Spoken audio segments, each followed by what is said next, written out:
Hey, Zane Griggs here. So I'm gonna help break this down a little bit. What a low carb diet would look like, one that would allow your body to burn fat, ideally throughout the day, depending on when you time your eating. But for the most part, if you're eating low carb, your body's gonna have to rely more on its fat stores, and so that's the whole point: is to pull those fat stores and create an environment where insulin stays low in your body and allows your body to open up those fat stores for fuel to be released. Because if insulin's high, that's not going to happen. If you're eating carbs and insulin stays up, you're eating carbs throughout the day, you're not going to have much time to release fat. You can't have both.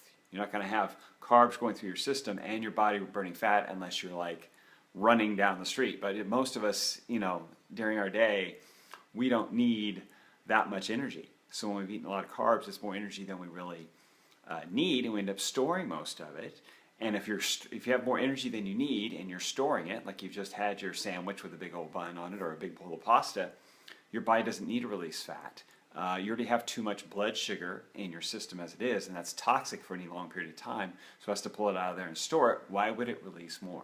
Why would it break down fat and release more fuel when it's trying to get rid of what's in your system already so you don't go into like a toxic sugar coma? Okay? Get it? Okay, that's why. So what does that need to look like in terms of ratios of macronutrients, in terms of carbs, protein, and fat? Because if you got to take away carbs, you got to add something else, right? You got to add fat. So carbs, good carb range. Now it depends on your activity level, but really there's a pretty narrow range that you want to keep carbs in to allow for fat burning if you're really getting aggressive about losing weight, about burning fat. And that is in the 10 to 20% of your total caloric intake. Okay, so I'm not saying, so you're going to need to use a food app. Okay, I'm not saying it's about a calorie, how many calories you eat or a low calorie diet or anything like that, but you are going to have to keep track of how much you're eating to know where you are and what you need to do to change it. Because what works for one person may not quite work for another, or may not work for you the following week. You might have to adjust it 20 grams here and there, 30 grams here and there. So you can't go blindly into it. You kind of have to know how much you're eating and what that looks like, so and then see how your body responds to it to figure out what works for you. Because one person might be able to eat 120 grams in a week, another one might need 80 to get things started. It just depends on where you are and what your body responds to. Okay, so there's no hard line rule, but generally 10 to 20% of your calories coming from carbs, or right around the range. So let's say you had a 2,000 calorie diet, which for some of you may seem like a lot. For others, like some guys who are bigger or maybe really active, that doesn't seem like that much. But I'm just using it for round figures. You can figure this out by yourself. Get MyFitnessPal or some other food app, or just Google it and figure out how many carbs you're eating in a day. But say a 2,000 calorie diet, 10% of that is obviously 200 calories. 20% would be 400 calories. So you're looking at 4 grams, okay, or 4 calories per gram. You're looking at right around 100 grams of carbs a day. Okay, so a serving is usually like 30. So if you're eating a lot of veggies, a little bit of starch, you'd be surprised how much carb sneaks in that you don't realize in foods that you're not quite paying attention to. Okay.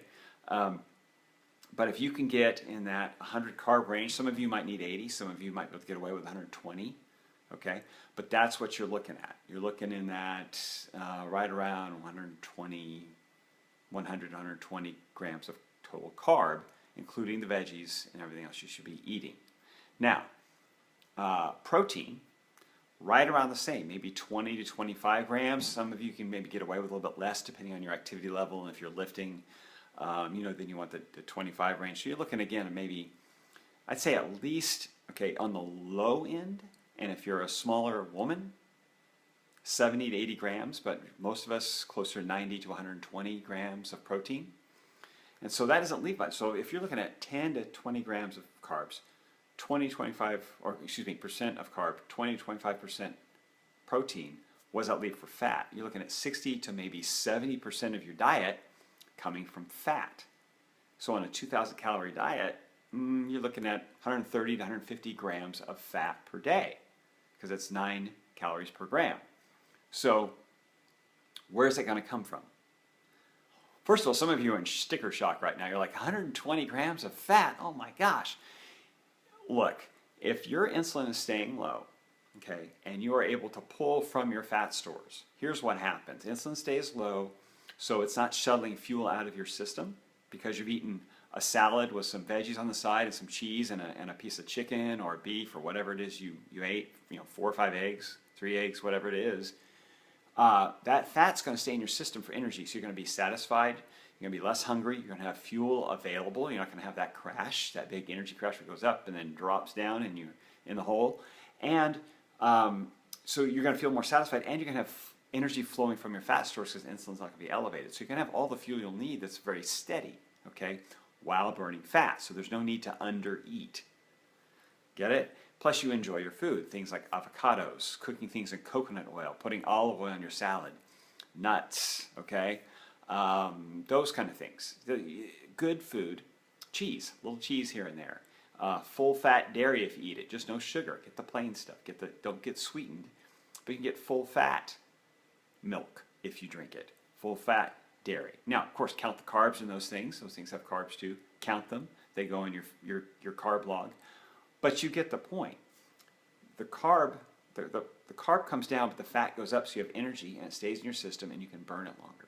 So again, to review, 10 to 20% from carb. You go down to 5%, you're at ketogenic diet, which is fine if you want to do that. Most people aren't willing to. You'll definitely lose weight. That way you definitely burn fat.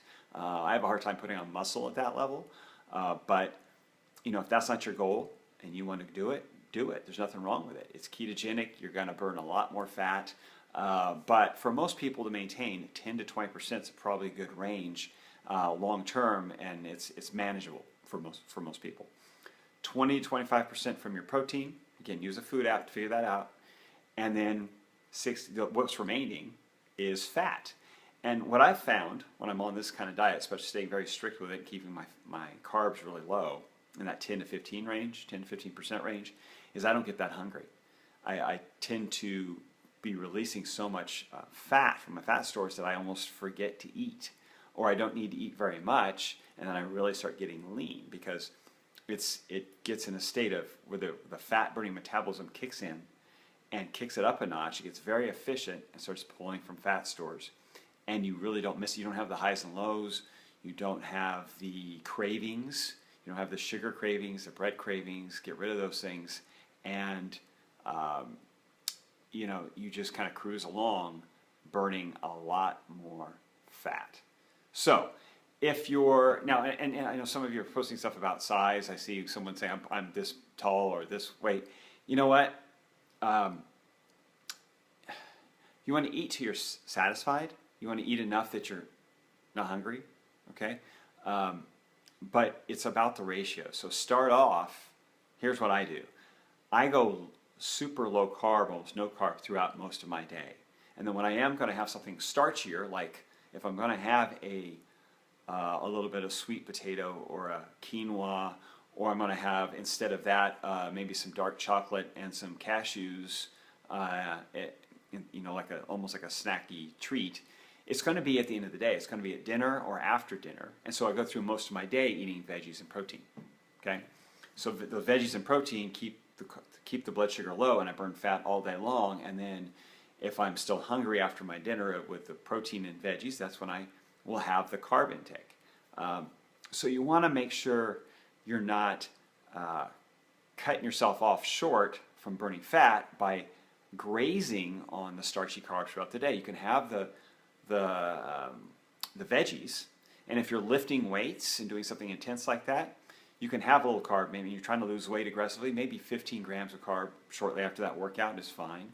If you're trying to build a lot of muscle, okay, like a guy who's trying to lean out but you still want to build a lot of muscle, go ahead and have a full serving of carb, your 30 grams from a sweet potato or some quinoa or something like that, right after your workout, and then go back into low carb mode until later in the day. Or on a non-weight training day, just go low carb all day until the evening and burn fat throughout your day. But it's not about calories versus weight, it's more about allowing your body to tap into those fat stores by eating a good serving of protein, 30 to 40 grams maybe, and a lot of veggies to fill you up with some fats, and then letting your body supplement that energy with its own fat stores. So if you have any questions, please post them below and I will get to them. And if you're looking for a diet, if you're looking for something to give you maybe a kind of a framework for what that would look like in your day, hey, comment below, let me know. I kind of had I created actually a little course that explains why certain diets work, low fat diets don't work, low calorie diets don't work, and why a low carb diet does. And actually just created that, sold one just the other day, just earlier this week. Very excited about that. It's come up my first online digital product sale. So very excited, big moment for me. And I appreciate that. Thank you, Catherine. Appreciate that if you're watching.